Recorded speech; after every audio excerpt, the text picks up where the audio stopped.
Was I wrong about the Polkadot Parachains when I made multiple videos in late 2021 talking about how successful they and Polkadot would become? Fast forward to 2023 and there are almost 45 out of 100 parachains active on Polkadot, with the vast majority of them being ghost chains that no one really talks about.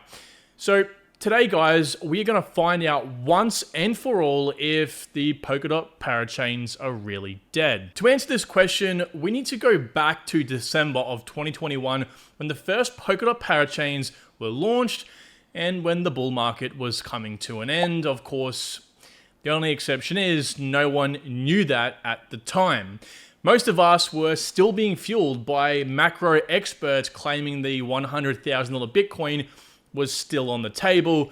Alas, of course, we now know that was quite far off.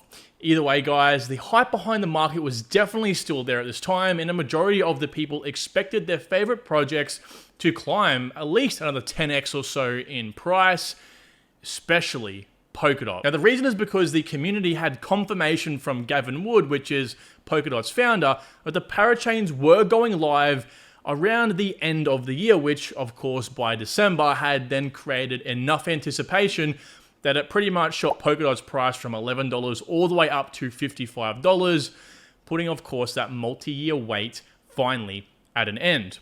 But what kind of came next was something far worse than that magic forbidden fever ravaging the real world that I can't quite talk about on YouTube at the time. I think you guys know which one I'm talking about. When the parachain auctions went live in November, investors had the chance to bond their DOT tokens to one or more parachains for 96 weeks in return for a slow unlock of the native token, with many people succumbing to what I'm calling the parachain fever. A fever that was fueled by dollar signs in people's eyes, causing many investors to ignore very basic fundamentals like checking unlock periods that of course went into these 96 weeks and the valuation that they were buying in at. Instead, of course, blinded by the parachain fever, many of these people bonded far too much of their net worth than they might like to admit, ultimately leaving out the most important indicator of all. Of course, a looming bear market. Now, it definitely was something I spoke about at that time and time again, warning people that the slow rate of return these rewards were giving them, paired with the high valuation and looming bear market, would actually leave them in a worse position than someone who would just simply wait for the market to crash and accumulate in the bear. I'll be investing as late as possible, most likely around the 12th of November, as I won't be kind of risking holding off for too long. And if I'm not happy with the ratio, it's quite simple, guys. I will just simply won't invest in Moonbeam until it is openly trading and in a bear market scenario where I can accumulate until the next bull cycle. And now, of course, in 2023, most of these people that bonded DOT to the parachains have fallen into one of the following categories. Either they do the typical crypto thing where they blame everyone but themselves, either they wish that they bonded less, never bonded at all, or just simply took it on the chin like a champ and accepted they made a mistake. At this stage, it's what I've come to expect in crypto, because this market is obviously filled with people that only ever look at one thing, and that's of course price and not true value. But why is this backstory important to this video?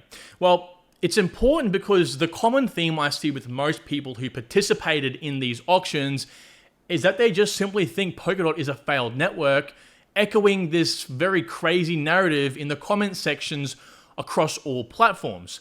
What they tend to do is use the parachain fever as a way to justify why Polkadot and the parachain they're bonded to might be bad, swindling in some bad metrics to try and make themselves seem like they're making a valid point. And then they go ahead and say that Polkadot or their parachain is bad because they dropped in price so suddenly, or that they just simply got screwed. You basically can pick one insult from the next. But they forget that the sudden bear market screwed all hopes of a decent price action on top of their own bad research, which was simply a common theme across most cryptocurrencies in general. But look, guys, truth be told, there really are some valid points to be had against Polkadot and why it might not be performing as intended to right now, but I will touch on these very soon. Now, for those kind of people that are actually watching this, you guys need to Think of Polkadot as the life giver in the ecosystem. It's the very heart that provides the very basics of life. Things like security, speed, interoperability, and even decentralization to a degree, but it is nothing without its parachains. You can kind of imagine the parachains as like the arteries that pump value in and around the ecosystem back to the heart, while, of course, the dApps building on them are the veins that can extend outside of Polkadot, circling blood, of course, all the way back into the heart. Now, since the parachains are not even 50% the way to their current maximum of 100, you can kind of imagine this like removing 50% of your kind of blood-carrying vessels around your body. Of course, you're going to not be very mobile. So look, what I'm trying to say here is that Polkadot does have some time to go until the entire body is online and able to begin moving, doing things like playing basketball or hitting the gym, but I guess in sensible terms, I'm just talking about starting to grow and, of course, being adopted. But in this interim period where we don't have all 100 parachains active, we will probably find the network as a whole will become less attractive and not as much bonded because there simply isn't as much competition to acquire a parachain slot. Now, as the original 100 parachains cycle through and attempt to be reconnected, a build-up of new protocols will want to connect, thus, of course, creating a constant bidding war every few weeks, pruning the projects that just aren't cutting it. Now, as this kind of plays out, the average amount of dot bonded will rise and rise and rise, thus taking more tokens out of circulation for, of course, about the 96 weeks or 2 years. Now, you do have to understand that Polkadot is looking like a longer term play, in my opinion, when we are talking about true token demand. It's similar to how projects that are focusing on enterprise adoption are going to find a surge in price eventually, again, as the token can absorb this demand. Now, don't get me wrong, guys, we will still see demand rise for Polkadot in 2025 as the network will see all 100 parachains live at that stage. However, demand won't be where it can be in the future. I'm talking probably 2025 plus. Look, Polkadot definitely is juvenile right now. The life source of the network may be live, but the reasons that make it a viable project are still being onboarded, of course, meaning the parachain, so just remember that. But definitely do not get me wrong at the same time. There are multiple issues that I do have with Polkadot and its progress, just like any other network. We, of course, have to start poking holes in the ship.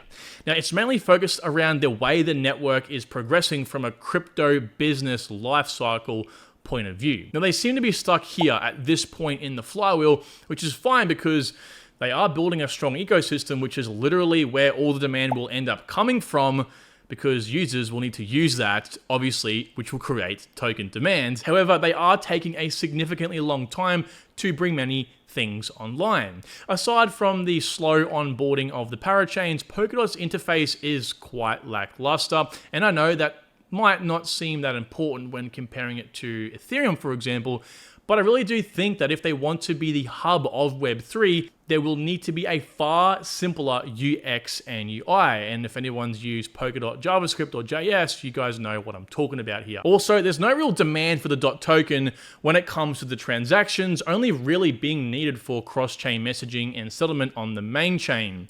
Now, this, of course, will definitely pick up in due time, but true demand will have to come from the parachains bonding their DOT and the insanely good staking feature that allows anyone with a minimum of 1 DOT to earn rewards, with many parachains now offering liquid staking features, which is an even better feature. Now, I will say that the parachains aren't the best projects in the world right now either. Sure, you definitely have, Akala, Aster, Moonbeam, LF0, Centrifuge, and a few others that are well known. But the vast majority do seem to be microcaps that aren't pushing satisfactory numbers. I do definitely agree with people saying this. However, you will find that a lot of these projects are actually doing really interesting things. Take Pendulum, a bridge between traditional finance and DeFi with a bridge to Stellar. Or, for example, Interlay, a DeFi application that allows people to swap, lend, and borrow against BTC. Now, these are tiny projects that obviously come with increased risk. Sure. But the framework that allows these teams to create these amazing ideas is there because Polkadot simply allows it. Now, yes, I do admit they aren't doing quite well in terms of the market cap or metrics, which might lead us down 100 avenues when we're talking about analyzing these things.